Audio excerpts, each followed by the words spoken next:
East Stroudsburg University post-game press conference with head coach Jeff Wilson, and coach the win over Cal tonight, 70-62. You improved to 9-2 overall, 6-1 in the league. At the start of the finish, you were down 57-54 with about 4.5 minutes left, and then finished the game on a 16-5 run. What turned it? The defense turned it tonight. At the end, we guarded them very well. We held them. I don't know how much they scored down the stretch, but we did a very good job of limiting easy possessions for them. We knew coming into the game they were probably the best free throw shooting team in the PSAC last night. At Kutztown, they were 19 for 20. So we told our guys to guard without fouling. I think we did a good job of that. Tried to make them make buckets. We got some very good timely stops, deflections, a couple of steals. Terrance King got a block shot, which got us out in transition, got us some easy baskets. We really struggled to score up until that point, which gave Cal the lead.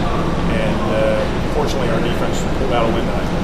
You had this stretch of about 7.5 minutes where you didn't score, and Cal scored 12 straight to take the three-point lead, but then Terrance had to put back. Gerald had a big three-pointer. Those two guys combined with 32 and kind of sparked the offense for you. Yeah, Terrance came off the bench for us tonight. Gerald Bridges shot the ball very well for us tonight, gave us a good spark. Cal showed us multiple defense. They played a little bit 1-3-1, 3-2 zone, 2-3 and man, which tried to keep us off balance.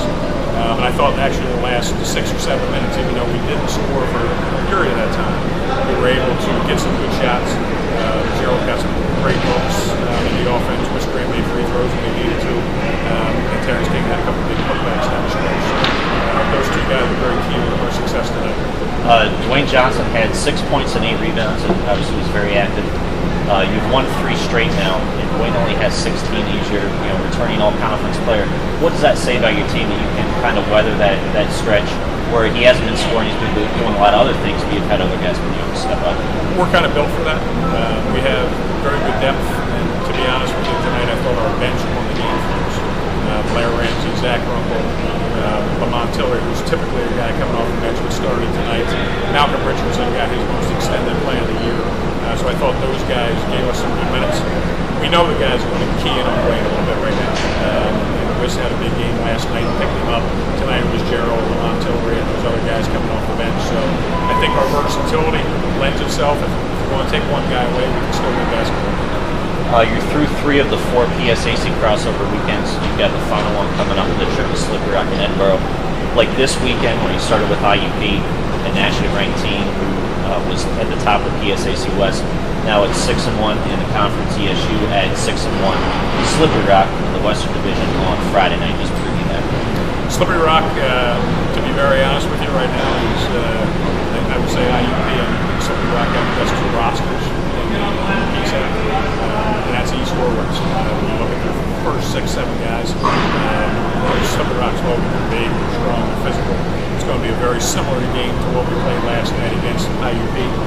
They're built the exact same way, and we're going to have to be able to grind one out and be able to play that way.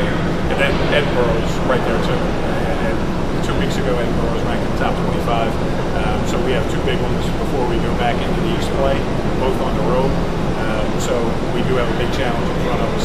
Both Slippery Rock and Edinburgh will be in the top 3 or 4 teams in the West for sure, if not 1 or 2. The Warriors have won 7 out of 8 overall. Obviously, as we said, 6-1 in the division. And as we get ready to head west one more time, we look forward to what the Warriors have in store next week. Thank you.